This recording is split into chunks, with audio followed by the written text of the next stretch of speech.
Hey guys, it's Miko, and today I want to do a challenge. If you happen to not know a single thing on today's video, well then you have to throw me a like and a sub. I mean, it's free, so why not? Deal? But if you happen to know every single thing on today's video, well then first off, props to you, that's really impressive. And second, maybe there's a prize at the end. I don't know, you have to watch and see. So let's go ahead and start today's video. Yeah, let's play. Let's start with some things that are related to the game itself. Instead of having to click to swap around the different chats in the game, with the game's default settings, by using the Alt key plus, say, the P letter, you'll open up Party Chat, or L, which is Link Shell, F for FC, R for replying to a tell that you got recently, H to shout, and Y to yell. This will allow you to swap between different chats in the game easily, so you don't have to click every single time. Of course, you can use the other styles, such as /P and then enter, /FC and enter, to just enter the chats easily as well. And because I already swapped up the Alt key on my main character, I had to go on my Alt to demonstrate this. And you may be wondering, why do I have an alt named Yashtolo Rule?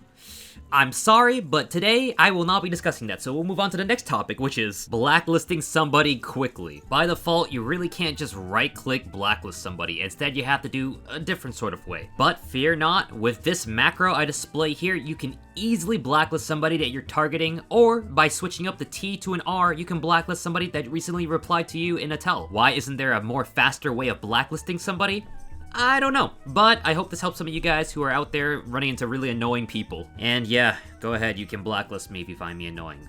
Sure, whatever. Now this next one kind of blew my mind just a little bit because I had no idea this existed, but /echo. This will allow you to put things into the chat box that only you will be seeing. Rather than busting out your old buddy notepad, this will conveniently allow you to put things into your game without you having to look, 20 different places for notes or things you leave around. But other than making small reminders for yourself, that's all this can really do. It has very few applications other than what I just said. You can't put raid macros, but it's a little trick I didn't even know about, so it is what it is. Sometimes you may encounter another person gathering out in the wild. What's odd about this is the fact that this person may not have any names above their heads, meaning they're not really a player or a bot. Instead, they're just NPCs, but not just any NPCs, these are actually retainers. That's right, when you're out there gathering things on your own or just, moving about, you may run into another player's retainer. As far as I know, there is no real trigger for this, unfortunately, so you just need to keep your eyes open when you're out and about in 14, gathering or just moving about. And now that you know this, make sure to slap on 2B leggings onto your retainers because that is the best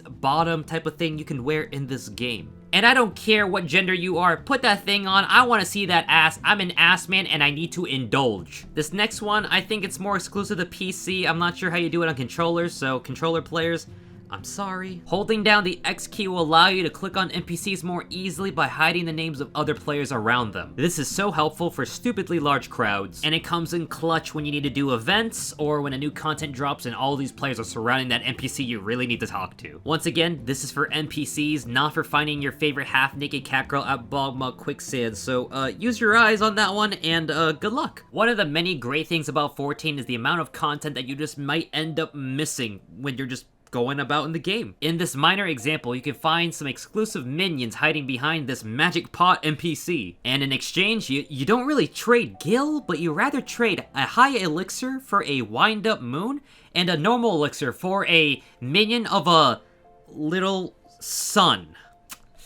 Who put this here? Hi, Square Enix, it's me, Kogan again. I'd like to fight one of your writers behind Stormblood, please. Speaking of hidden things, there is a level 30 Conjurer only quest that awards you with a unicorn mount. The quest name being Unicorn Power is once again a Conjurer only quest, so that means you have to take off your White Mage Stone or you cannot take this quest. What makes this quest even more kind of unknown to the public is the fact that it's hiding right behind another yellow marker quest, Essential Oils, a level 3 quest hidden behind the same NPC who gives you Unicorn Power. I had to go up myself to Braya and ask them if they have the quest Unicorn Power, and it popped up. This kind of blew my mind because I was a player conditioned to know that yellow quests don't really offer much, but blue quest icons were the ones that are actually worth unlocking and doing. I was told that most yellow quests are really only there for funsies and to kind of build the world of 14 a little bit more. In the same vein as unlockables, there's actually a emote kind of hidden behind the same kind of thing as the Unicorn Mount. There is a side quest located in Korthus Central near the Observatorium called Toss Fit Workout. The same quest was being offered by an NPC that was offering another quest called Speak Softly to Me, which you really don't get unless you walk up and talk to them once again. You'll be awarded with the emote that lets you throw snowballs as long as you're standing on top of snow. Now those stupid kids in Ishgard won't stand a chance when I slaughter them with my snowballs. Stupid little kids. Here's a little quick one for you guys. So for the Alliance Raid Circus Tower, for the boss Glacia Lobolas? I hope I said that right. I don't even know what kind of name that is.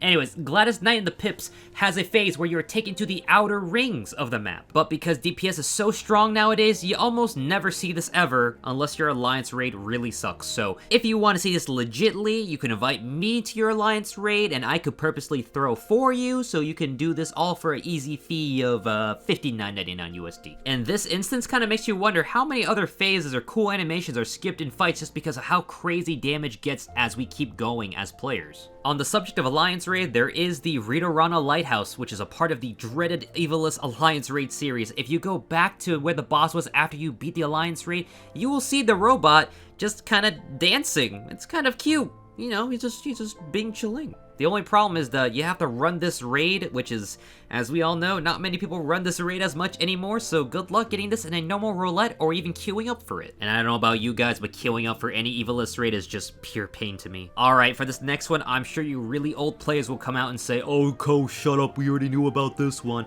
Look, I'm a Shadowbringers baby, I didn't know about this, so probably other people didn't know either, so with this one, I'll be going over the Void Arc, which can be seen chilling in the distance in the Sea of Clouds. Nowadays, most players may just rush through the story and may not notice the Void Arc chilling in the distance. I was one of those players. But this was added sometime around the release of the Void Arc to kind of hype up and kind of, you know, get players thinking, what the hell was that thing? Now that we know, not really a big mystery, but still a really cool Easter egg. Now, I did point it out, this was in the Sea of Clouds, but it can also be seen in the Churning Mist at this location I'm standing at right now. Here at the Churning Mist, you can see it much more clearly, and I'm not gonna lie, it's kind of scary, you know, just looming in the distance. Maybe it's not so cute, just chilling there. But that's the thing about 14, you may just miss small little things in distances, or maybe even in front of your face. Here's an NPC referencing the song. I can see clearly now, the rain is gone, just standing here at the walls of Mordona. Hey, Square Enix, it's me again. Yeah, I know. But this time, I'd like to fight all your writers. Another funny dialogue that can be seen in the game where you least expect it is at the Kugane Hot Springs. And please, before you freak out, that Rogadin is not really naked, it's just flesh-colored pants for this guy, so don't panic. But here, Kawashige, an NPC here, will comment on the Rogadin, saying that he's a stupid, sexy Rogadin. While he's not wrong here, it just made a lot of players think, you know, is he, you know, LGTV? Here's a fun one that my friend Kat pointed out to me. If you head to the northeast side of the map of the Ruby Sea, you'll find an area called the Kobayashi Maru. I had no idea that this small area was tucked away in our game because, well, I just suck at reading Eorzea letters. If you're good at that, damn, teach me. Please, on a date. Heading to this location and diving underwater, you will find a wreckage of a ship. Now, this is something cute and fun for the Star Trek fans as it references a training exercise from that universe. Another thing that you may not have noticed is that during Shiva's trial in A Realm Reborn, you can find a snowman just chilling on the outside of the arena. It makes you wonder, who made that snowman? Was it a random player? Was it Shiva herself? I mean, I wouldn't put it past her. What is she supposed to do when, you know, she's stuck there waiting for people to challenge her? And in the Endwalker Alliance raid Euphrosyne, you can see yet another snowman hanging out behind a window of the arena. Is there some kind of backstory that I'm missing here? What's the lore behind the snowman? Why is he hanging out everywhere? Who is he? And for this final one, let's talk about Edda's ghost. Edda was an adventurer who was a part of a group featuring her beloved Aver and friends. Unfortunately for the group, Aver dies when the group was venturing in the Tom Terra Deepcroft dungeon, to which, who the hell wipes in Tom Terra? What? F to Aver, and Edda becomes grief-stricken to the point where she goes into her villainous arc. She meets her end in the hard mode version of Tom Terra. After completing said dungeon, her ghost can appear at any of the 3 starting city-states to come watch you from a distance. Players just eventually theorized that she would only appear at a 1% chance anywhere watching you when you least expect it. I've heard somewhere that after completing the first 50 floors of Palace of the Dead, she will stop appearing as well. If you happen to see her ghost, you are one of the few players who was blessed to see this ghost. Or cursed, because, you know, ghosts usually aren't a good thing, right? I just want to say big shout out to my friend Kat for helping me come up with a lot of things for the video today, and also go follow her on Twitter. Thank you so much, Kat. I appreciate it. She screams about NPCs all the time on there, so If you like that, go follow Cat.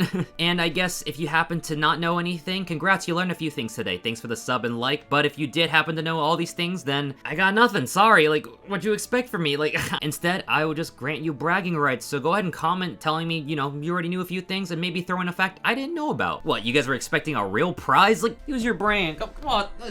Like, of course I baited you, like, come on, you think I can I'm not Mr. Beast? I can't give you, like, cars and money. Crazy? What the?